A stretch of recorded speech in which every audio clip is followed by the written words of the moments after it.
की शुरुआत करें औपचारिक तौर पर। बहुत बहुत स्वागत है सर आपका। अरविंद केजरीवाल जी का जोरदार तालियों के साथ स्वागत कीजिए। सबसे व्यस्तम व्यक्तियों में से एक अरविंद जी आज हमारे बीच में है एजेंडा आज तक में। सर बहुत बहुत धन्यवाद आपका।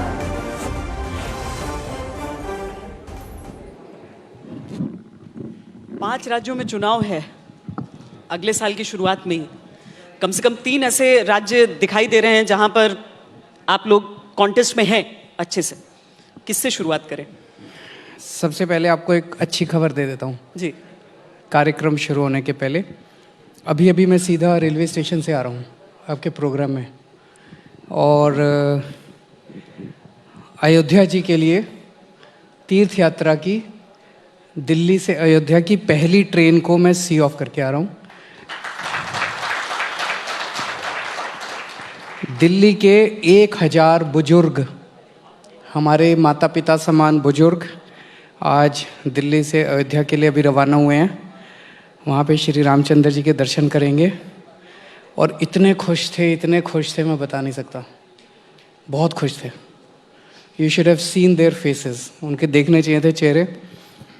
अगर बुढ़ापे में तीर्थ यात्रा करने को मिल जाए, बहुत सारे लोग हैं जिनको भगवान ने साधन नहीं दिए अपनी ज़िंदगी में, तो उनको अगर कहीं से कोई तीर्थ यात्रा करा दे तो बहुत आशीष देते हैं। पंजाब जीतने का आशीर्वाद मिला अरविंद जी?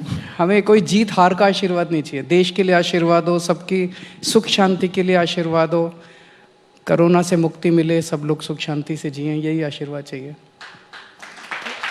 ये चूंकि अयोध्या की ट्रेन की रवानगी हुई है तो उत्तर प्रदेश से शुरू करना होगा हमें चर्चा को, या कहीं से पंजाब से ही करें? कहीं से शुरू कर दे। देश तो पूरा ही अपना है। राजनीतिक तौर पर अपना बनाते भी रहना है? नहीं, सारा देश अपना है। राजनीति अलग चीज़ है, सारा देश अपना है। अपने को सारे देश के बारे में सोचना है। अरविंद जी, पिछली बार पंजाब में आप लोग काफ़ी सोच कर गए थे कि पंजाब भी शायद अपना है, लेकिन ऐसा हुआ नहीं। जितनी उम्मीद थी उतनी सीटें आप लोगों को मिली नहीं थी। जीते या हारे, पंजाब है तो अपना। हारने से पंजाब में सरकार नहीं बनी तो क्या हुआ? पंजाब के लोग बहुत प्यार करते हैं हमें। पंजाब कनेक्ट आपका अरविंद जी क्या है? क्योंकि पंजाबी या तो गिद्दा के लिए जाना जाता है, भंगड़ा के लिए जाना जाता है और बटर चिकन के लिए जाना जाता है। आपका कनेक्ट क्या है? पंजाब में बहुत विकास हो सकता है। पंजाब में पोटेंशियल बहुत ज़्यादा है। मैंने जितना भी स्टडी किया, ख़ास तौर से खेती और इंडस्ट्री में इतनी पोटेंशियल है। पंजाब का यूथ जो है, पंजाब में यूथ ही नहीं बचा। बहुत सारा यूथ तो विदेश चला गया और जो बचा वो नशे में डूब गया। पंजाब को ठीक किया जा सकता है और पंजाब की बहुत तरक्की हो सकती है, बशर्ते साफ़ सुथरी अच्छी राजनीति आ जाए। अरविंद जी, आपने तो बोला पंजाब आपका है, आप बहुत प्यार करते हैं जीते हारे, पर आप अपने आप को, आपकी पंजाबियत क्या है? क्योंकि जो अभी नेहा ने सवाल किया उसी से पूछना चाहूँगी कि आपको एक्सेप्ट पंजाब करेगा कि नहीं करेगा? आप ना नॉन वेजिटेरियन हैं, आप ना पेग लगाते हैं, आप ना भंगड़ा पाते हैं। आपकी पंजाबियत क्या है? इंसान का इंसान से है भाईचारा, यही पैगाम हमारा। पंजाब से प्यार मिलने की बात आपने की थी, लेकिन राजनीतिक प्यार सीटों में ही परिवर्तित होता है। तो पिछली बार क्या कमी रह गई थी? इस बार क्यों आपको लग रहा है? पिछली बार भी कोशिश की, इस बार फिर कोशिश करेंगे, अगली बार और कोशिश करेंगे। कोशिश करते रहेंगे, try and try again, successful मिलती है। मिलेगी सक्सेस, इसी बार मिलेगी, देखना आप। अमरिंदर सिंह छोड़कर चले गए, उससे फायदा हुआ आपको या नुकसान हुआ? जाहिर तौर पे देखिए, पिछली बार कांग्रेस ने बड़े बड़े वादे किए थे। उन्होंने कहा था सबको रोजगार देंगे। घर घर में उन्होंने रोजगार का एक कार्ड बांटा था कि जैसे कैप्टन साहब जीत जाएं, ये कार्ड ले आना उनके घर पे और आपको रोजगार मिल जाएगा। 30 लाख कार्ड बांटे थे। 5 साल में एक भी बच्चे को रोजगार नहीं मिला। फिर उन्होंने कहा था स्मार्टफोन देंगे। 4 वादे उन्होंने मेन किए थे, एक भी बच्चे को स्मार्टफोन नहीं मिला। फिर उन्होंने कहा बुढ़ापा पेंशन 2500 कर देंगे, 5 साल में उन्होंने नहीं की। फिर उन्होंने कहा था किसानों के लोन माफ़ करेंगे, वो भी नहीं किए। फिर अब चुनाव के 3 महीने पहले उनको लगा यार कैप्टन साहब को अगर जारी रखा तो हार जाएंगे, तो उन्होंने वो बदल दिए। अब चन्नी साहब आ गए। चन्नी साहब भी कर कुछ नहीं रहे, रोज़ ऐलान पे ऐलान करते हैं, ऐलान पे ऐलान करते हैं। उन्होंने कहा कि गरीबों को हम 5-5 मरले के प्लॉट देंगे। साइज़ होता है, मरले इज़ द साइज़, जैसे एकड़ होता है मरले होता है, 5-5 मरले के प्लॉट देंगे। लाखों लोगों ने फॉर्म भर दिया अभी सितंबर अक्टूबर के महीने में, अभी तक एक भी आदमी को। इस बार तो वो ऐलान अब तो सरकार है उनकी, देना तो शुरू तो करें कम से कम। एक भी आदमी को अभी तक प्लॉट नहीं दिया। फिर मैं गया वहाँ पे, मैंने कहा मैं बिजली माफ़ करूँगा जैसे दिल्ली में की, तो 2 दिन बाद वो कहते हैं मैं भी बिजली माफ़ हो गई पंजाब में। अभी तक एक भी आदमी का जीरो बिल नहीं आया। तो वो अब कैप्टन साहब की एंटी इनकम्बेंसी ख़त्म करने के वो चन्नी साहब को ले आए। अब चन्नी साहब वादों पे वादे, ऐलान पे ऐलान कर रहे हैं। कल चन्नी साहब ने कहा कि मैं तो मुख्यमंत्री बनने वाला ही नहीं हूँ, मैं तो मुख्यमंत्री की रेस में ही नहीं हूँ। तो मतलब वो कह रहे हैं कि ये जितने ऐलान मैं कर रहा हूँ ये अब अगला भुगतेगा जो भी आएगा। तो मतलब नेट नुकसान हुआ है अमरिंदर जी के जाने का आपको, आम आदमी पार्टी को पंजाब में? मुझे लगता है पंजाब को ही नुकसान हुआ है जिस तरह की राजनीति चल रही है। मुझे लगता है कि अब एक अच्छी राजनीति चाहिए, विकास की राजनीति चाहिए, ईमानदार राजनीति चाहिए, ईमानदार नेता चाहिए कि जो कहें वो करें। अभी झूठ पे झूठ, वादों पे वादे, ऐलान पे ऐलान अब पंजाब की जनता देख रही है। एक और चीज़ बड़ी इंटरेस्टिंग है पंजाब के साथ कि पंजाब और दिल्ली के अंदर आवागमन काफ़ी ज़्यादा है। पंजाब के लोग दिल्ली आते रहते हैं, दिल्ली के लोग पंजाब जाते रहते हैं। तो पंजाब के लोगों ने देखा कि दिल्ली में इतना विकास हो गया, दिल्ली में आते हैं, लोगों से बात करते हैं, लोग अपने रिश्तेदारों से बात करते हैं। लोग कहते हैं यार यहाँ बिजली पहले बहुत पावर कट लगते थे, अब तो 24 घंटे बिजली आती है, अब तो हमारे बिजली के बिल भी नहीं आते, बिजली के बिल 0 आते हैं। फिर कई लोगों ने स्कूल देखे यहाँ पे दिल्ली के, वो कहते हैं यार स्कूल तो बड़े अच्छे हो गए। फिर अस्पताल देखे, अस्पताल भी बड़े अच्छे हो गए, मोहल्ला क्लिनिक भी बन गए। तो फिर वो कहते हैं यार पंजाब में भी ऐसा होना चाहिए। तो पंजाब वाले कह रहे हैं एक मौका तो देना बनता है। अरविंद जी और चन्नी जी का, क्योंकि आपने जिक्र किया फ्रीबीज को लेकर, आपने झड़ी लगा दी वहाँ पर। चन्नी जी ने कहा कि तू डाल तो मैं पात, मैं भी फ्रीबीज की झड़ी लगा देता हूँ, लेकिन ज़मीनी तौर पर इम्प्लीमेंट नहीं कर पा रहे। सवाल सुन लीजिए मेरा, आप उन फ्रीबीज को इम्प्लीमेंट कैसे कर पाएंगे जब स्टेट में फंड्स की कमी है? क्योंकि 1000 रुपये आप महिलाओं को देंगे, 300 यूनिट बिजली आप फ्री कर देंगे, आपने वहाँ के बिजनेसमैन को अलग से 5 प्रोमिस किए हैं, कैसे हो पाएगा ये सब कुछ? सब कुछ होगा, ईमानदार आदमी आएगा, ईमानदार सरकार आएगी, ईमानदार पार्टी आएगी, सब कुछ होगा। दिल्ली में भी पहले बुरा हाल था। दिल्ली में शीला जी के टाइम में अगर आपको याद हो, वो कहती थी पैसा नहीं है, पैसा नहीं है, घाटे में चल रहे हैं, घाटे में चल रहे हैं। अब देखो पैसा भी आ गया, बिजली भी फ्री हो गई, स्कूल भी बन गए, अस्पताल भी बन गए, अभी बुजुर्गों को तीर्थ यात्रा भी मिल गई फ्री में, सब कुछ हो रहा है। क्यों? ईमानदार सरकार आ गई। मैं आपको हिसाब भी बता देता हूँ। मैंने पंजाब में, मैं जब भी कुछ बोलता हूँ सारी कैलकुलेशन करके जाता हूँ। मैंने कहा पंजाब में फ्री बिजली देंगे, दिल्ली में दी हमने, तो मानते हो हम कर सकते हैं, करना आता है हमको, और हमको ही करना आता है और किसी को नहीं आता। पंजाब में हमने कहा भाई हम इतनी बिजली फ्री देंगे, उसका करीब 2 से 2,500 करोड़ का खर्चा आएगा। हमने कहा हर 18 साल से ऊपर की महिला को 1,000 रुपये महीना देंगे। पहले तो ये समझ लीजिए इसका इम्पैक्ट क्या है। हर महिला को 1,000 रुपये महीना देने का कितना बड़ा इम्पैक्ट है महिलाओं के सशक्तिकरण को लेके। अभी तक बड़ी बड़ी बातें हुई हैं हमारे देश के अंदर, देश का ये दुनिया का सबसे बड़ा विमेन एम्पावरमेंट प्रोग्राम होगा। 18-19 साल की बच्ची जिसका कॉलेज छूट जाता है क्योंकि पिताजी पैसे नहीं देते, बेटे को पढ़ाना चाहते हैं पिताजी, परिवार बेटे को पढ़ाना चाहता है, उसकी कॉलेज की पढ़ाई बंद नहीं होगी। एक गृहिणी 1,000 रुपये अगर उसमें आते हैं, आज इतनी महंगाई हो रही है, इतनी महंगाई हो रही है, सारी सरकारों ने महंगाई कर दी।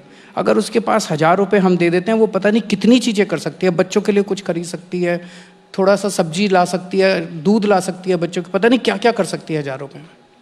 एक बुजुर्ग महिला, उसके हाथ में 1,000 रुपये आ जाते हैं। कई लोग कहते हैं अमीरों को क्यों दे रहे हैं। अभी मेरे पास एक अमीर दोस्त आया, मुझे आके कहता है कि एक दिन मेरे पिताजी आए मेरे पास और मुझे आके कहते हैं कि बेटा मेरी जेब खर्ची लगा दे। तो मैंने कहा पिताजी आपको जेब खर्ची की क्या ज़रूरत है, मैं हूँ ना, आप मुझे हुक्म करो। कहते मेरे को अब मार्केट में गोलगप्पे खाने जाना है तो मैं तेरे से पैसे मांगूंगा। एक बुजुर्ग के हाथ में अगर जेब में 1,000 रुपये महीना आते हैं तो उसकी अलग से उसकी वो बनती है, उसकी एक इंडिपेंडेंस आती है। 1 मिनट, जल्दबाजी नहीं। तो टोटल 8,000 करोड़ रुपए के करीब का खर्चा है विमेन वाला, टोटल हो गए 10,000 करोड़। अब पंजाब का बजट टोटल है 1,70,000 करोड़। आपके हिसाब से कितना % करप्शन होता होगा एक ठेका अगर दिया जाता है तो?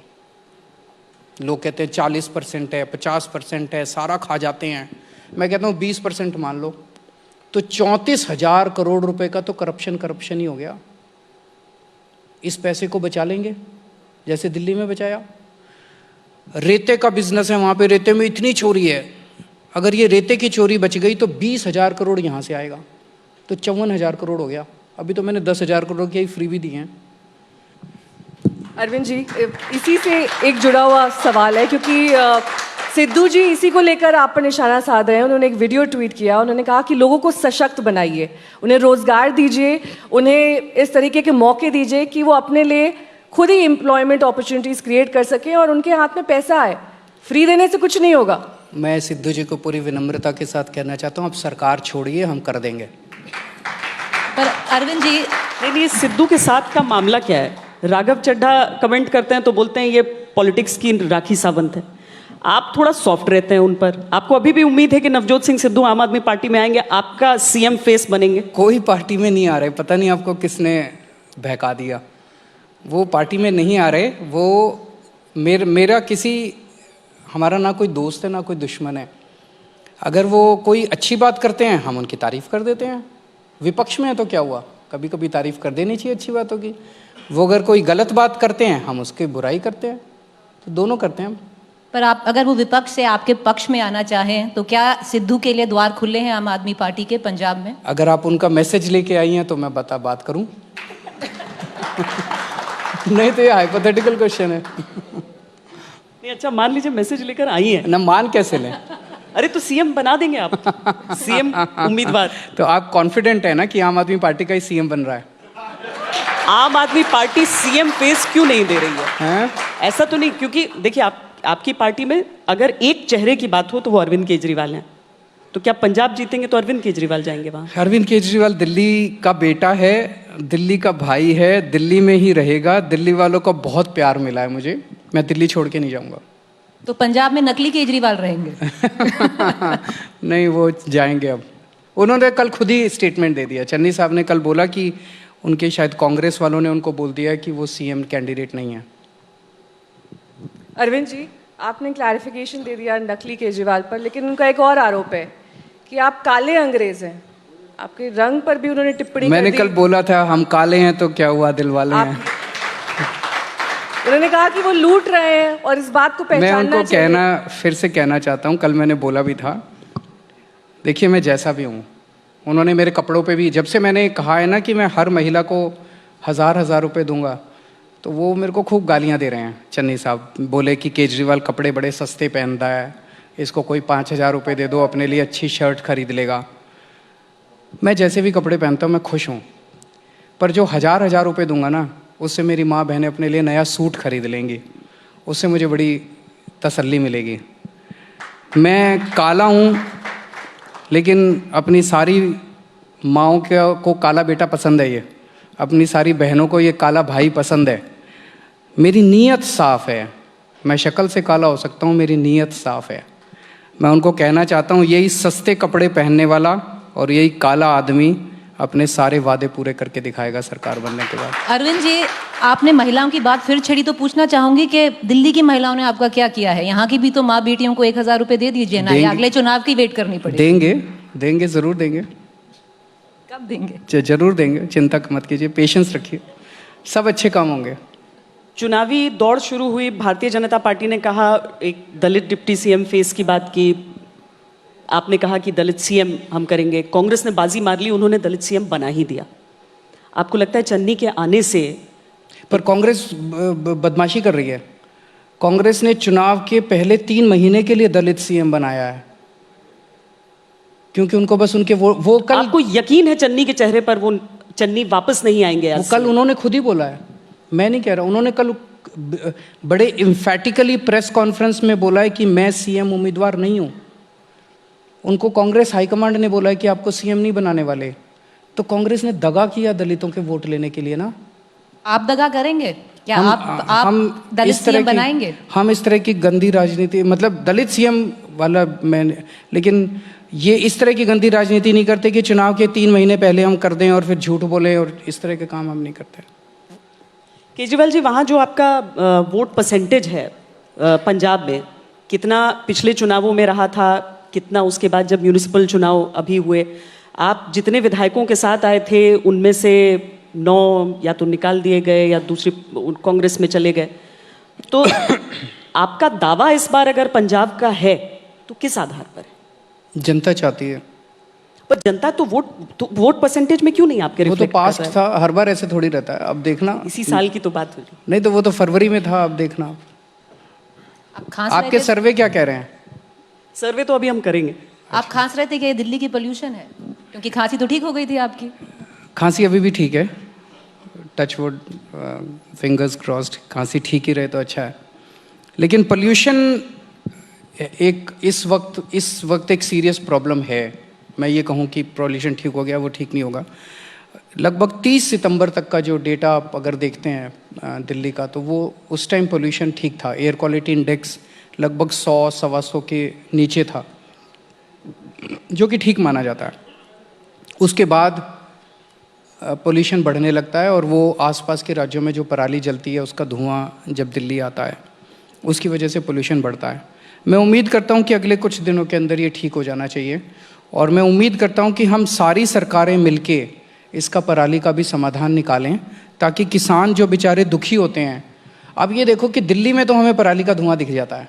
मैं पंजाब गया था, वहाँ के किसान बोले कि सर ये जितने टीवी वाले हैं और जितने सारे कहते हैं दिल्ली में पराली का धुआं, दिल्ली में, बोले आप ये सोचो कि जो किसान अपने खेत में पराली जलाता है उसके लंग्स का क्या हाल होता होगा, वो कितना धुआं अंदर लेता है, उसकी कोई नहीं सोचता। उसको कितना धुआं लेने पे मजबूर कर रही है उनकी सरकारें। समाधान क्यों नहीं निकाल रही है सारी सरकारें मिलके?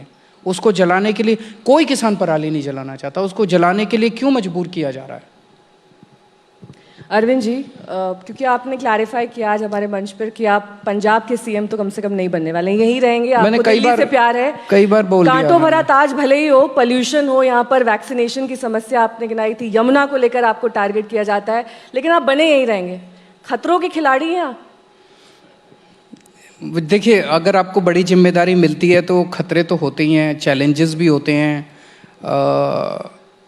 मैं तो ये कहूँगा कि 2012 में जब हमने पार्टी बनाई थी, 26 नवंबर 2012 को, किसी ने सपने में भी नहीं सोचा था कि 1 साल के अंदर हमारी सरकार बन जाएगी। पूरी दुनिया में कहीं नहीं हुआ ऐसा। हमारी सरकार बनी, 49 दिन की सरकार बनी, उसमें जो हमने काम किए, उसके बाद जनता ने 67 सीट दे दी। ये भी आज तक कभी भारत के इतिहास में नहीं हुआ कि 67 सीट कोई नई पार्टी की आ जाए और इतने भारी बहुमत से आए। तो इतनी बड़ी जिम्मेदारी जनता ने दी है, तो चैलेंजेस तो हैं, उन चैलेंजेस को आप सबके साथ मिलकर ही पूरा करेंगे। मुझे लगता है कि ये उससे ज़्यादा बड़ी कामयाबी वो होती है कि जब आप बहुमत के साथ आते हैं और अगली बार सरकार रिपीट करते हैं। लेकिन आपको लगता है कि आपने दिल्ली के सारे वादे पूरे किए। अगर मैं गलत नहीं हूँ तो आपने 8 लाख नौकरियों का वादा किया था। नहीं, जो आपको एट्रीब्यूट होते हैं कमेंट्स, तो आप एट्रीब्यूट भी आप ही लोग करते हैं या विपक्ष वाले करते हैं? कि ये कह देता है केजरीवाल ने ये कहा था, पर जनरेट कर पाए आप यहाँ पे एम्प्लॉयमेंट? हाँ, काफ़ी किया। मैं आपको थोड़े से टोटल जैसे एक छोटा सा कोरोना के टाइम पे मैं बताता हूँ। कोरोना के टाइम पे क्या हुआ कि बहुत सारे लोग बेरोज़गार हो गए, फैक्ट्रियाँ बंद हो गई, दुकानें बंद हो गई, मार्केट बंद हो गए, नौकरियाँ चली गई। हमने एक जॉब पोर्टल शुरू किया। हमने कहा भाई जिन जिन फैक्ट्रियों को और जिन जिन दुकानों को नौकरी की ज़रूरत है, आप अपना एडवर्टाइज़ करो कि हमें नौकरी देनी है, और जिन जिन को नौकरी चाहिए वो अपना बायोडाटा डालो, और यहाँ मैच मेकिंग हो जाएगी। जब ये पोर्टल शुरू किया था, हमने सोचा था कि अगर महीने भर में 25-30 हज़ार आ गई वैकेंसीज तो हम खुश हैं। आपको जान के ताज्जुब होगा, 2 महीने के अंदर 10 लाख नौकरियाँ उस पर एडवर्टाइज़ हुई थी। 10 लाख नौकरियाँ, ढेरों लोगों को नौकरियाँ मिली थी। फिर हमने इतने सारे मोहल्ला क्लिनिक बनाए। एक मोहल्ला क्लिनिक में कम से कम 4 लोगों की नौकरी लगती है। हमने डोर स्टेप डिलीवरी शुरू की। डोर स्टेप डिलीवरी मतलब कि अगर आपको सरकार से अब दिल्ली में कोई भी काम कराना है तो आपको दफ्तर जाने की ज़रूरत नहीं है। एक 1076 नंबर दिया हुआ है, इस नंबर पर डायल करो, हमारी सरकार से कोई आदमी आके आपके घर काम करके जाता है। इसमें ढेरों एजेंट्स की भर्ती हुई है कि सिविल डिफेंस वॉलंटियर्स, बस मार्शल्स, ढेरों लोगों की भर्तियां हुई हैं, तो काफ़ी नौकरियां दिल्ली में मिली हैं, पंजाब में भी देंगे। चलिए, मैं पंजाब का एक और सवाल पूछना चाहूंगी अरविंद जी आपके साथ। पंजाब का मुख्यमंत्री आप कह रहे हैं कि चुनाव के पहले आप घोषित करेंगे, कौन होगा? दलित होगा, क्योंकि आप बोल चुके हैं पहले दलित आप सीएम बनाएंगे। ईमानदार होगा, ईमानदार होगा, पंजाब के स्कूल अच्छे करेगा, अस्पताल अच्छे करेगा, सबके लिए पानी की सुविधा करेगा, बिजली की सुविधा करेगा, खेती अच्छी करेगा, इंडस्ट्री अच्छी करेगा, ईमानदार सरकार देगा, करेगा, करेगी तो नहीं है, वो तय करेगी भी हो सकता है। वो तय हो गया है। अब आप बहुत डिटेल में मत जाइए, उसकी हाइट कितनी होगी, उसका वेट कितना होगा, तो करेगी भी हो सकती है। अच्छा आदमी या अच्छी औरत होगी। अरविंद जी, क्योंकि आपने स्पष्ट किया कि आपको दिल्ली से बहुत ज़्यादा प्यार है और दिल्ली से ही, मुझे मेरे देश से प्यार है। चलिए, आपको देश से प्यार है, आप देशभक्त हैं, लेकिन अरविंद केजरीवाल पर सबसे बड़ा आरोप ये लगता है कि वो ब्लेम गेम बहुत खेलते हैं। जब भी उन पर कोई सीधी बात आती है वो सेंटर पर डाल देते हैं। वैक्सीनेशन की बात आई तो उन्होंने कहा कि कम डोजेज है, पोल्यूशन की बात आई तो उन्होंने कहा कि सुप्रीम कोर्ट को संज्ञान लेना चाहिए, तो सुप्रीम कोर्ट ने संज्ञान लिया, लेकिन सुप्रीम कोर्ट ने ये भी कहा कि दिल्ली के स्कूल्स नहीं खुलने चाहिए थे। इसको लेकर अभी 1-2 दिन पहले ही ये सुप्रीम कोर्ट की तरफ से कहा गया है। तो ये जो डाइवर्जन शिफ्ट हमेशा मुद्दों को लेकर रहती है, इससे कब दिल्ली वालों को निजात मिलेगा? मैंने तो कभी ब्लेम नहीं किया। अभी आपका पूरा स्टेटमेंट आप देखो, ये सारे आपने मेरे ऊपर झूठे आरोप लगा रखे हैं कि आपने ये कहा, आपने ये कहा। मैंने तो ऐसा कभी भी कुछ नहीं कहा। जैसे अभी आपने कहा कि सुप्रीम कोर्ट संज्ञान ले, मैंने तो कभी नहीं कहा सुप्रीम कोर्ट संज्ञान ले। मैंने तो कभी, वैक्सीनेशन की कमी है तो हम कहेंगे कि कमी है। देखो, मैं आपको छोटा सा उदाहरण देता हूँ। जब कोरोना की सेकेंड वेव आई, सेकेंड वेव में ऑक्सीजन की कमी हुई। अब ऑक्सीजन कौन देगा? केंद्र सरकार देगी, क्योंकि हमारे पास तो थी नहीं। तो हमने कहा ऑक्सीजन दो, ऑक्सीजन दो। अब आपको कोई ब्लेम गेम कर रहा, लेकिन हम इतने चिल्लाए ऑक्सीजन दो, ऑक्सीजन दो, ऑक्सीजन, कि ऑक्सीजन आ गई। फिर अगर हम नहीं चिल्लाते तो आपके लिए ऑक्सीजन कैसे आती? तो माँ भी अपने बच्चे को दूध तभी पिलाती है जब बच्चा रोता है। हम रोए, हम चिल्लाए, हमने वो 3-4 रातें जो हैं मेरे लिए इमोशनली बहुत ज़्यादा पेनफुल थी। इतने फ़ोन आ रहे थे, इतने फ़ोन आ रहे थे, यहाँ ऑक्सीजन नहीं मिल रही, वहाँ ऑक्सीजन नहीं मिल रही, मेरे को बेड दिला दो, मेरे को ये कर दो। बेड हम एक साथ 10,000 बेड क्रिएट कर सकते हैं। ऑक्सीजन के सिलेंडर अगर मिल जाएँ तो हम ऑक्सीजन के सिलेंडर लगा के कर सकते थे, बहुत सारी जान बचाई जा सकती थी। लेकिन हम चिल्लाए, चीखे, मांगा, तभी तो ऑक्सीजन मिली। अब वैक्सीनेशन उस टाइम कमी थी, हम चीखे, चिल्लाए, मांगा, तभी तो वैक्सीन मिले। अब वैक्सीन की कमी नहीं है, मैं कह रहा हूँ अब वैक्सीन की कमी नहीं है। पर अब ओमिक्रॉन को देखकर तैयारी पूरी है हमारे पास? पूरी तैयारी है। मैंने अभी 2 दिन पहले ही पूरी मीटिंग ली है, तो ऑक्सीजन की, बेड्स की, दवाइयों की, सबका जायजा हमने लिया है। तो भगवान ना करे ओमिक्रॉन फैले, लेकिन अगर फैलता है तो हम अपनी तरफ से तैयार हैं। सरकार ने गलत किया जो उन्होंने ऐलान किया था कि जो फ्लाइट्स हैं वो खोल देंगे? मेरे ख्याल से सारे देश जितने भी हैं, अभी 3 दिन पहले जापान ने भी सारी फ़्लाइट्स बंद कर दी, नेपाल ने अभी 2 दिन पहले फ़्लाइट्स बंद की हैं। हमें भी कर देनी चाहिए थी टाइम पे। अब जैसे ये 2 कर्नाटका में जो मिले हैं, ये साउथ अफ्रीका वाले आए हुए हैं, अगर हम फ़्लाइट्स टाइम पे बंद कर देते तो शायद रोका जा सकता था। अरविंद जी, क्या कभी आपने ये माना कि कृषि कानून जो लाए गए थे वो किसानों के हित में थे? क्योंकि आपका एक वीडियो बार बार सर्कुलेट होता है, क्योंकि अब आपने ये कहा कि देश के हित में फैसला हुआ है, किसानों के हित में फैसला हुआ है कि इन कानूनों को वापस ले लिया गया, यानी रिपील कर दिया गया है। क्या कभी आपने ये माना था कि ये हित में है? कैसे हो सकता है? जिसके हित में थे वो कह रहा है हित में नहीं है, तो कैसे हित में हो सकते हैं? उनकी सुनो ना। मैं अगर आपके लिए कुछ करूँ, आप कहो नहीं नहीं इससे तो मेरा खतरा है, मैं कहूँ नहीं नहीं तेरे को पता नहीं है, तू अनपढ़ है, तेरे को पता नहीं है, ये तेरे लिए बड़ा अच्छा है। ऐसे कैसे हो सकता है यार? किसानों से ज़्यादा खेती किसी को नहीं आती। एग्रीकल्चरल सेक्रेटरी और एग्रीकल्चरल मिनिस्टर को किसानों से ज़्यादा खेती नहीं आती, ये समझ ले। वो किसानों को सबसे अच्छी आती है खेती। किसानों को या तो समझा देते, इतनी राउंड ऑफ मीटिंग्स हुई, किसानों को समझा देते भैया देखो ऐसे ऐसे है, ये तुम्हारा फ़ायदा होगा, वो समझा नहीं पाए। ज़बरदस्ती कहना तुम्हारे हित में है, तुम्हारे हित में। किसान कह रहे हैं हमारे हित में नहीं है, हम बर्बाद हो जाएंगे, खेती बर्बाद हो जाएगी। सुन लो उनकी, और उनकी जो डिमांड है वो नहीं पूरी करते। वो कहते हैं एमएसपी दो, कहते नहीं एमएसपी नहीं देंगे। जो वो मांग रहे हैं वो नहीं देंगे, जो वो नहीं मांग रहे वो देंगे, थोपेंगे ज़बरदस्ती, जिससे उनका कहना है कि खराब है। तो हम तो ये कह रहे हैं भाई किसानों को अपना भला सबसे ज़्यादा पता है, किसानों की सुनो, किसानों के साथ बैठो, वो बताएंगे आपको। पर इसकी रिपील से चुनावी फायदा भारतीय जनता पार्टी को होगा या आपको लग रहा है देर हो गई? आपको क्या लग रहा है? ये तो सर्विस बताएंगे एक एक करके, लेकिन आपका राजनीतिक मुझे नहीं लग रहा जागरूकता उनको की कोई समझ- फ़ायदा होगा। अगर तो उन्होंने चुनावी फ़ायदा लेने के लिए किया है तो मुझे लगता है उन्होंने बहुत देर कर दी। यूपी में फायदा होगा? यूपी में फायदा होगा? मुझे नहीं लगता, लोग बहुत नाराज़ हैं। देखिए, 1 साल किसानों को तड़पाने के बाद उनको इतना संघर्ष, 700 किसान शहीद हो गए। 700 कोई छोटा नंबर थोड़ी है। 700 लोग, इतनी धूप, इतनी बारिश, इतनी कड़क सर्दी, उसके अंदर आपने किसानों को संघर्ष करने को मजबूर किया, और 1 साल बाद आप कहो तो ये। और बड़ी अजीब पार्टी है, जब कानून पास किया था तो बोले क्या वाह क्या मास्टर स्ट्रोक है, और जब कानून वापस लिया तो बोले वाह क्या मास्टर स्ट्रोक है। ये बीजेपी कर सकती है। आपने कहा अरविंद जी के पंजाब आप जीतेंगे, उत्तर प्रदेश आपके हिसाब से कौन जीतेगा? जो जनता तय करेगी, जो जनता तय जनार्दन करेगी। है, अलायंस कर रहे हैं जनता तय समाजवादी करेगी। पार्टी के साथ? अगर ऐसा कुछ होगा तो हम बताएंगे, अभी ऐसा कुछ भी नहीं है। नहीं, क्योंकि आपने एक प्रेस कॉन्फ्रेंस जब की थी जिसमें आपने सबसे भ्रष्ट नेताओं का नाम पढ़ा था, तो उसमें मुलायम सिंह यादव का भी नाम था। मैंने बताया ना कि अभी ऐसा कुछ भी हमने तय नहीं किया, जब करेंगे तो बताएंगे। पर मतलब आप मिल सकते हैं उनके साथ जाकर? अभी ऐसा कुछ है ही नहीं, तो मैं क्या बताऊं।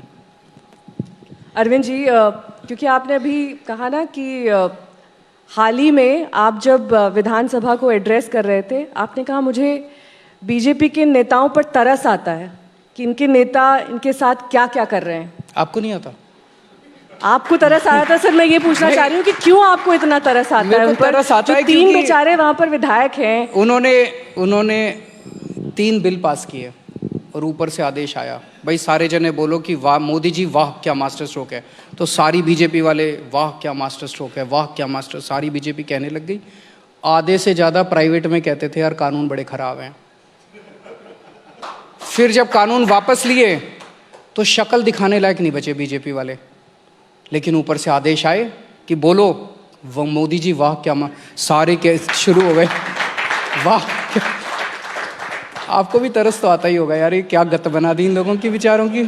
नहीं अरविंद जी, राजनीति पे तरस तो एक प्रश्न ही अलग हो जाएगा और विमर्श ही अलग हो जाएगा, लेकिन ये बताइए कि उत्तराखंड इकलौता राज्य है जहां पर आपने एक मुख्यमंत्री का चेहरा दिखाया है, ऐलान किया है मुख्यमंत्री के चेहरे का। तो बाकी राज्यों से यहाँ पर फर्क क्यों हो गया? उत्तराखंड में आप अपनी दावेदारी कैसी देख रहे हैं?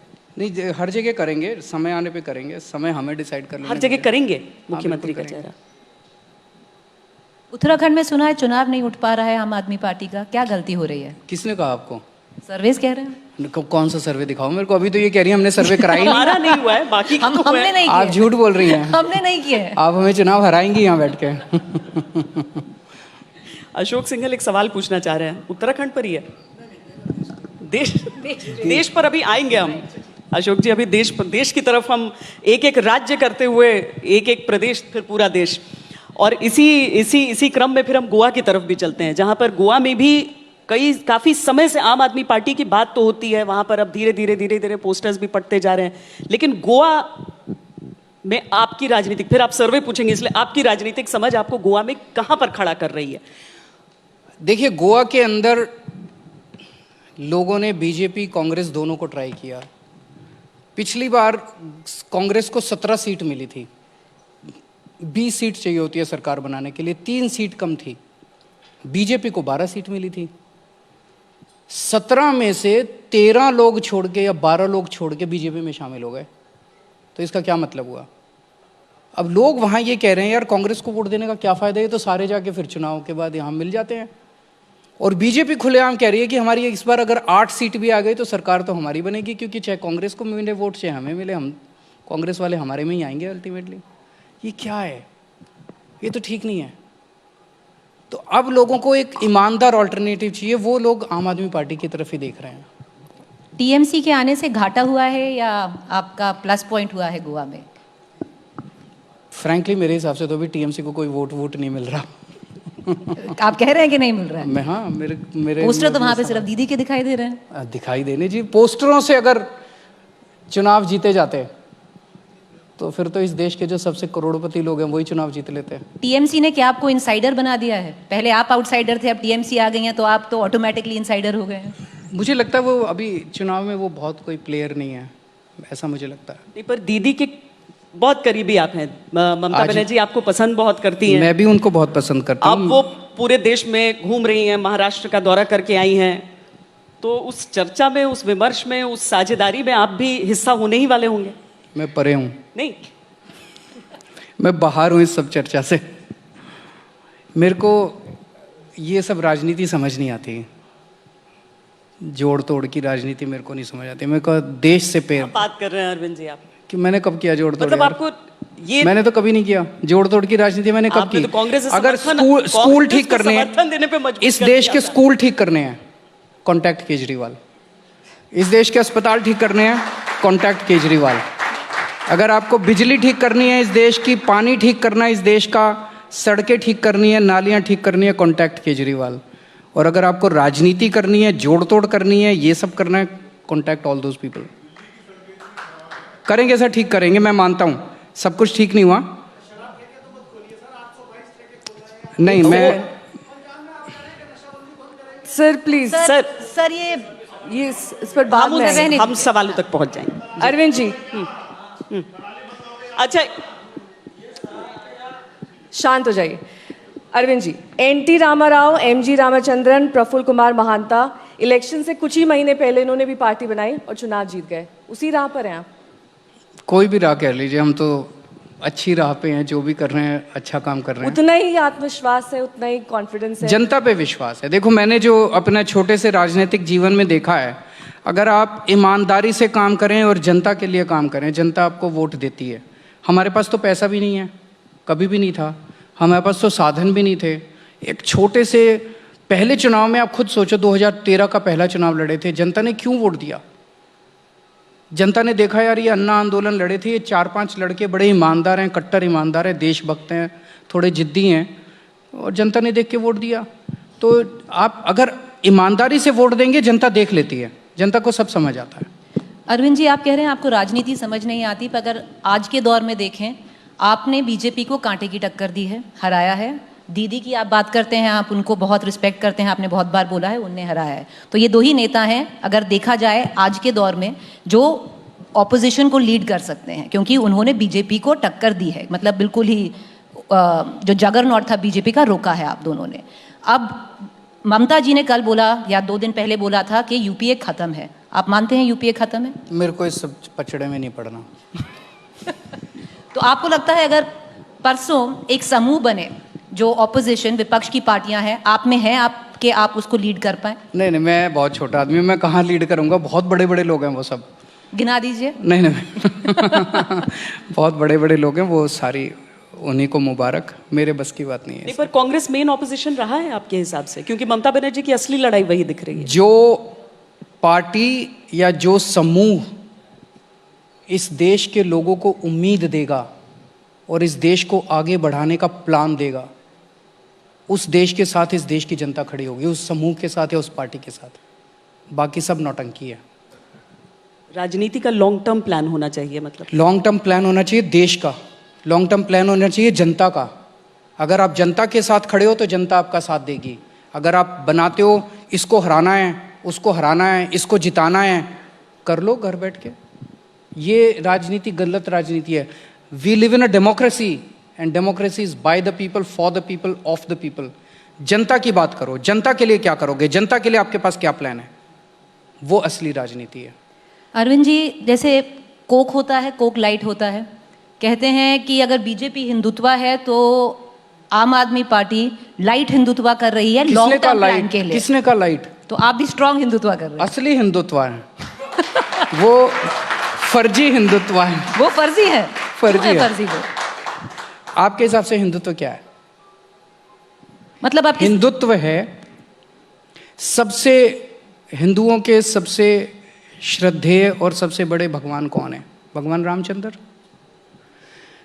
मेरे हिसाब से भगवान राम का संदेश, उन्होंने जो जो बोला, वाणी उनकी, रामायण में जो जो लिखा है उनकी वाणी, उनका आचरण, यही हिंदुत्व है। उसके अलावा कुछ भी हिंदुत्व नहीं है। भगवान राम वो हैं जो शबरी के झूठे बेर खाते हैं और ये लोग दलितों का लिंचिंग करते हैं। ये हिंदुत्व नहीं है। कहाँ रामायण में लिखा है कि दूसरे धर्म के लोगों की लिंचिंग करनी चाहिए? कहाँ रामायण में लिखा है कि एक दूसरे से नफरत करनी चाहिए? भगवान राम ने सबसे बड़ा त्याग करके दिखाया। सुबह उनका राज्याभिषेक होने वाला है, भगवान राम राजा बनने वाले हैं अयोध्या के, और रात को शाम को उनके पिताजी उनको बुलाते हैं और केकई कहती है कि राजपाट छोड़ दो। पूरे अयोध्या की जनता उनको प्यार करती थी, वो कहते मैं नहीं छोड़ता। कोई कुछ नहीं कर सकता था। अगले दिन राजा बन जाते। फिर राजा बन जाते तो राम राम नहीं रहते। वो 2 मिनट के अंदर खुशी खुशी स्माइल करते हुए और 14 वर्ष के वनवास के लिए चले गए। ये हिंदुत्व है।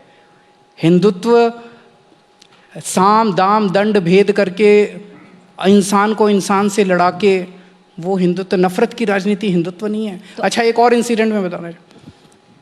भगवान राम चले गए अयोध्या, वहाँ पे वनवास। फिर भरत आए। भरत को पता चला, भरत जाते हैं उनको वापस लाने के लिए, और दोनों भाइयों में झगड़ा हो रहा है। क्या झगड़ा हो रहा है? वो कहता है राज तेरा, वो कहता है राज तेरा। मुझे लगता है मानव जाति के इतिहास में इतना सुंदर सीन कभी देखने को नहीं मिलेगा। 2 भाई आज की डेट में अगर लड़ते हैं, आज की डेट में अगर 2 भाई लड़ते हैं, वो कहता है बाप की जायदाद मेरी, वो कहता है बाप की जायदाद मेरी, मेरे की लड़ाई होती है। उस टाइम वो कहता है ये राज तेरा, वो कहता है राज तेरा। ऐसे भगवान के अनुयायी हम लोग हैं, ऐसे हिंदू हम लोग हैं, और हम एक दूसरे को नफरत करनी सिखाते हैं। असली हिंदुत्व है कि हर मुसलमान अपने भगवान की पूजा करे, क्रिश्चियन अपने भगवान की पूजा करे, हिंदू अपने भगवान की पूजा करे, सब लोग शांति से पूजा करें। एक दूसरे की पूजा में विघ्न डालना उस वक्त राक्षसी प्रवृत्ति मानी जाती थी। अगर कोई किसी ऋषि को उसकी तपस्या भंग करता था तो वो राक्षस कहलाता था। ये राक्षसी प्रवृत्ति है, ये हिंदुत्व नहीं है। आपका हिंदुत्व और राहुल गांधी का हिंदुत्व मेल खाता है? किसका? राहुल गांधी जी का। मुझे नहीं पता उनका क्या होगा, उनका जो भी होगा। अरविंद जी, आपने हिंदू और हिंदुत्व की परिभाषा तो दे दी, लेकिन आपको फिर चुनावी हिंदू को कहा जाता है, क्योंकि इलेक्शन से ठीक पहले आप अयोध्या गए, राम मंदिर के दर्शन किए। मैं तो हमेशा ही करता हूँ। मैं जब हनुमान चालीसा गाता हूँ तो आपको टाइमिंग दिक्कत ऐसी होती थी ना सर कि है। इस देश में तो चुनाव चलते ही रहते हैं। मैं कभी भी मंदिर जाऊंगा तो कहेंगे देखो अब वो वाले चुनाव आने वाले हैं। वो उस समय दिल्ली के चुनाव चल रहे थे। हाँ, तो अब मैं तो किस टाइम जाना चाहिए आप बता दो, मैं उसी टाइम चला जाऊंगा। रोज? आप टाइम बता देना। अब जैसे अब फरवरी में चुनाव है, फिर अप्रैल में चुनाव है, फिर दिसंबर में चुनाव है, उसके बाद अगली अप्रैल में चुनाव है। मंदिर जाएं ना जाएं? रोजाना जाएं। आप दिल्ली चुनाव से ऐन पहले नजर आए थे। कितने दिन पहले जाना चाहिए? 2 महीने? अभी तो 3 महीने पहले गया हूँ। अब तो मत बोलो चुनाव के लिए गया। जब राजनीति की उंगलियां उठती हैं एक दूसरे पर तब तय होता वो है। बीजेपी वाले करते रहते हैं, उनको करने दीजिए, उनकी चिंता मत कीजिए। आपने कहा कि आप जोड़ तोड़ की राजनीति नहीं करते, तो उत्तर प्रदेश में क्या आप अखिलेश यादव से हाथ नहीं मिला रहे हैं? और किस राज्य में किसके साथ गठजोड़ अभी ऐसा कर रहे कुछ हैं? भी नहीं है। मैंने आपको बताया अभी ऐसा कुछ भी नहीं है। आप लोगों की कयास हैं, अभी ऐसा कुछ भी नहीं है। कयास तो नहीं है, फोटो थी। फोटो थी सर। फोटो खिंचाने, अब मैंने आपके साथ फोटो खिंचा ली तो इसका मतलब ये थोड़ी आज तक के साथ अलायंस हो रहा है। करना चाहेंगे? फोटो खिंचाना कौन सी गलत बात है? राज्यों को ऐसे देख रहे हैं, आप कह रहे हैं कि अभी ममता बनर्जी जो कर रही हैं आप उस सब में नहीं पढ़ना चाहते हैं, पर 2024 क्या आपके लक्ष्य में नहीं है? क्योंकि वो अरविंद केजरीवाल मेरे जो लक्ष्य वाराणसी से में- चुनाव लड़कर आया। मेरे लक्ष्य में केवल देश है। देश का विकास कैसे होना चाहिए। हम अन्ना आंदोलन से निकले हुए लोग हैं। हम चुनावी प्राणी नहीं हैं कि 24 घंटे चुनाव की बात सोचें। हमें वो सब नहीं आता।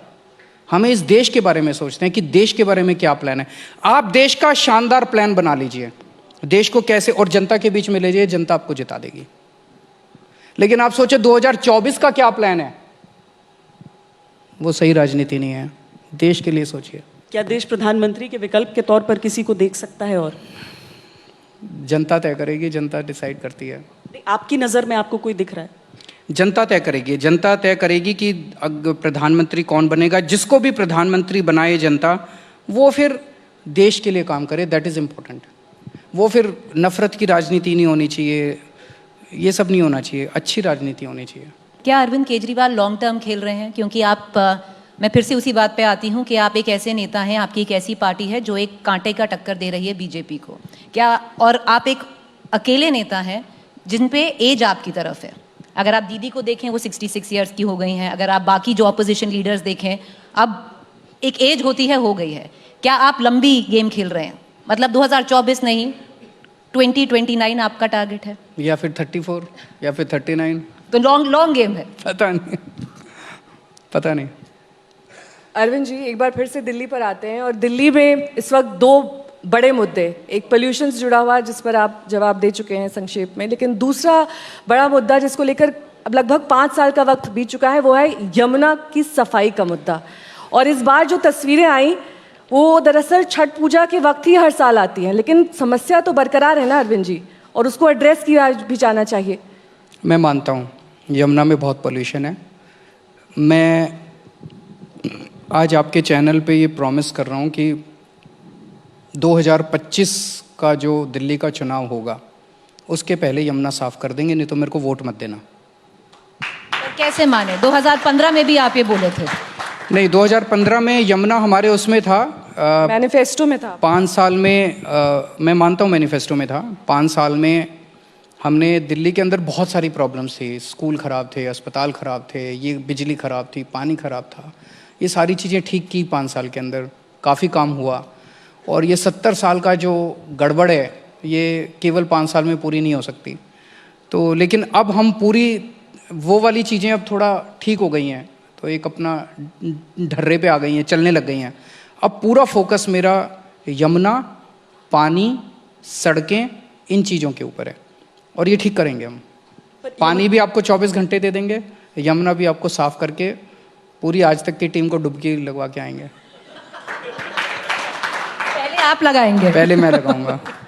नहीं, वो तो आचमन के साथ ही उसकी शुरुआत हो जाएगी। आप मतलब आपको विश्वास है कि इतनी जल्दी जिस समय काल की आप बात कर रहे हैं ये छोटा समय है, आपको लग रहा है कि यमुना की सफाई जो इतने सालों से, दशकों से सब बस योजनाओं में सीमित रहा, और जो आप पर भी आरोप लगे कि आपने केवल एक वादा कर दिया, वो आप संभव कर पाएंगे? मुश्किल लगता है ना आपको भी? बहुत मुश्किल है। होगा, मैं कह रहा हूँ होगा। पर अरविंद जी, पोल्यूशन की बात कर रहे हैं तो यहाँ से ज़्यादा दूर नहीं है, आपको भी पता है। मतलब एक टावर यहाँ पर भी लगा हुआ है, 2 पोल्यूशन टावर हैं। अब 2 पोल्यूशन टावर से पोल्यूशन खत्म होगा क्या अरविंद जी? हाँ, वो देखना पड़ेगा उसको। देखिए, दोनों चीज़ें उसमें, केवल उसकी एफिकेसी भी एक फैक्टर है, उसकी कॉस्ट भी एक फैक्टर है कि वो कितनी दूरी तक हवा को साफ करता है। कॉस्ट वो बहुत एक्सपेंसिव है, बहुत ज़्यादा एक्सपेंसिव है। तो ये सारी चीज़ें स्टडी करनी पड़ेगी। अभी तो वो सुप्रीम कोर्ट के ऑर्डर के बेसिस पे एक पायलट बेसिस पे लगा है, उसको पायलट थोड़ा सा और डेटा आ जाने दीजिए, तो उसको स्टडी करेंगे कितना इफेक्टिव है, कितना कॉस्ट इफेक्टिव है, वो सारी चीज़ें अभी स्टडी करेंगे। अरविंद जी, यहाँ पर मौजूद हर शख्स, उसके घर में बच्चा है जो स्कूल रेगुलर जाना चाहता है। अब वो तंग आ गया है, कभी स्कूल खुलते हैं, फिर 2 दिन बाद बंद हो जाते हैं, फिर खुल जाते हैं। हर बच्चा यही सोच रहा है कि कब दिल्ली के सीएम एक ऐसा वक्त ला पाएंगे जब हर बच्चा पहले की तरह, प्री कोरोना की तरह स्कूल में रेगुलरली जा पाए। हम भी चाहते हैं, हम भी बड़े कंसर्न्ड हैं, बिकॉज लर्निंग लॉस जो हो रहा है वो बहुत ज़्यादा हो रहा है और हर बच्चे की दोनों चीज़ें हो रही हैं। केवल लर्निंग लॉस नहीं है, बच्चे इमोशनली बहुत ज़्यादा घर में बैठे बैठे संकुचित होते जा रहे हैं, उनकी इमोशनल ग्रोथ नहीं हो पा रही है। वो बहुत ज़रूरी है। जितना भी हमने बीच में खोला था, लेकिन फिर पोल्यूशन की वजह से बंद करना पड़ा, जितना जल्दी से जल्दी हो सकेगा हम स्कूल खोलेंगे। अशोक सिंघल एक सवाल पूछना चाहते हैं रिलेटेड, मैं लेकिन थोड़ा अलग ढंग से पूछता हूँ आपसे। एक तो पंजाब को लेके है और एक ममता बनर्जी को लेके है। आपकी जो स्टाइल ऑफ पॉलिटिक्स है आम आदमी वाली, वो चन्नी भी कर रहे हैं, चरणजीत चन्नी। वो कहते हैं मैं भी टेंट लगाता था, मैं भी रिक्शा चलाता था, मैं आम आदमी की तरह काम करता हूँ, मुझको कोई फ़र्क नहीं पड़ता। तो कितनी परेशानी आपको वहाँ पंजाब में आ रही है चन्नी? मैंने सुना था उनका स्टेटमेंट, मतलब वो एक दिन कह रहे थे कि मैं मतलब वो हर चीज़ में मेरे को ले आते हैं, कहते हैं मैं हूँ आम आदमी असली। वो बोले तो कौन है आप? सुनिए सुनिए सुनिए, बोले मैं हूँ असली, मेरे को गिल्ली डंडा खेलना आता है। केजरीवाल को आता है, मेरे को गाय का दूध निकालना आता है, केजरीवाल को आता है। मैं उनको कहना चाहता हूँ मेरे को गिल्ली डंडा खेलना नहीं आता, मेरे को कंचे खेलने नहीं आते, मेरे को स्कूल बनवाने आते हैं। मेरे को गाय का दूध निकालना नहीं आता, मेरे को अस्पताल बनाने आते हैं। मेरे को झूठे ऐलान करने नहीं आते, मेरे को बिजली सस्ती करनी आती है। अब पंजाब की जनता तय कर ले कि आपको गिल्ली डंडा खेलने वाला चाहिए कि स्कूल और अस्पताल बनाने वाला चाहिए। केजरीवाल जी, अरविंद जी एक सवाल है मतलब वो शुरू आम आदमी नहीं है, एक तो ये है, असली आम आदमी नहीं है। तो दूसरा सवाल ये है अरविंद जी, नहीं, असली नकली की बात नहीं है। अच्छा। सभी आम आदमी है यार, इसमें कौन सा कंपटीशन है? नहीं आपकी पहचान है ना एक लीडरशिप की आम आदमी की। नहीं, वो भी आम आदमी है, मैं भी आम आदमी हूँ, सभी आम आदमी, ये कंपटीशन थोड़ी है एक दूसरे के साथ। अच्छा, दूसरा अरविंद जी एक सवाल ये है कि ममता बनर्जी को लेके आपने बड़ी तारीफ की थी ममता बनर्जी की। आज भी तारीफ कर रहा हूँ, मेरी बड़ी दीदी हैं। नहीं, आपने कहा लीडरशिप को लेकर के, वैसे तो दीदी हैं आपकी, लेकिन लीडरशिप की बात की थी आपने कि लीडरशिप अच्छी है उनकी, पश्चिम बंगाल में बीजेपी को वही टक्कर दे सकते हैं, बीजेपी को वो हरा सकती हैं।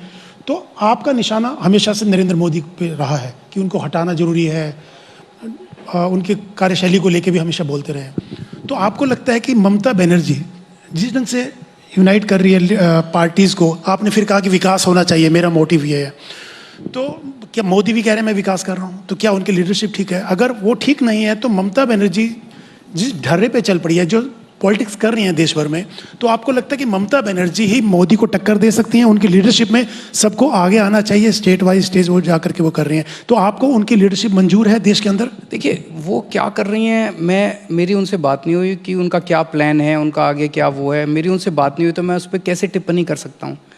अगर वो उनका जो भी आगे का प्लान है, नहीं, उनका जो भी देश के लिए प्लान है आगे का, वो अगर कभी डिटेल में उनसे बात होगी मेरी, तो मैं आप सब लोगों के साथ साझा करूंगा। अभी वो जो भी कर रही हैं, I wish her all success, लेकिन मैं उस पर कुछ कमेंट नहीं कर सकता। मेरा कमेंट करना ठीक नहीं होगा जब तक मुझे डिटेल्स नहीं पता उनके प्लान्स के। लीडर अशोक जी, बहुत छोड़ अच्छी हैं, दीजिए, शानदार क्योंकि लीडर हैं। अरविंद जी भले कहते हैं कि मैं राजनेता नहीं हूं, मैं, लेकिन नो कमेंट्स की सबसे अच्छी कला, अभी तक इस पर एक भी टिप्पणी नहीं निकाल पाए। पर अरविंद जी ये बताइए, जो आप जिनसे आप बात करते थे पहले, जो आपके खुद के एडवाइजर रह चुके हैं, पीके हैं प्रशांत किशोर, वो ममता बनर्जी के अभी बहुत क्लोज माने जाते हैं, आपको लगता है सही सलाह दे रहे हैं उनको? सही सलाह दे रहे होंगे तभी ममता जी ने उनको रखा हुआ है अपने पास। अगर नहीं देते तो ममता जी हटा देती। ममता जी बड़ी इंटेलिजेंट हैं। सही दे रहे हैं। अरविंद जी एक गाना सुना होगा आपने, तेरे नाम से शुरू तेरे नाम से ख़त्म। एक वक्त ऐसा था जब मोदी जी के नाम से ही आपका हर भाषण, हर संबोधन, हर वाक्य शुरू होता था, बार बार मोदी जी का। बहुत दिन से आपने उनका नाम ही नहीं लिया। कोई सोची समझी ये स्ट्रैटेजी है आपकी, या फिर आप जानबूझकर? आप क्यों उनका नाम सुनना चाहती हैं? मैं तो आपसे पूछ रही हूँ सर। ऐसा कुछ नहीं है। अगर कोई भी गलत, जैसे तीनों काले कानून आए, हमने कहा कि काले कानून गलत हैं। मैंने तो बोला विधानसभा में, अभी आपने जिक्र किया कि आपने कहा कि इनकी क्या गत बना दी। मैंने बोला, आपने कहा सीनियर लीडर्स ने गत बना दिया, आपने किसी का नाम नहीं लिया। आपने कहा मुझे अच्छा, आप ये कह रहे हैं कि मैं कहूँ कि मोदी जी ने गत, अगली बार बोल देंगे। अगर आप चाहती हैं तो आपकी इच्छा पूरी करेंगे जरूर। चलिए, 5 राज्यों के चुनाव हैं, आपने पूरी चर्चा की अलग अलग राज्यों को लेकर। हालांकि सर्वेज का इंतजार आप अभी करना चाहेंगे और हम सब भी करना चाहेंगे उसका, लेकिन बेबाकी से सब सवालों के जवाब दिए। बहुत बहुत धन्यवाद आपका। थैंक यू सो मच, बहुत धन्यवाद। सबका बहुत बहुत शुक्रिया। Thank you.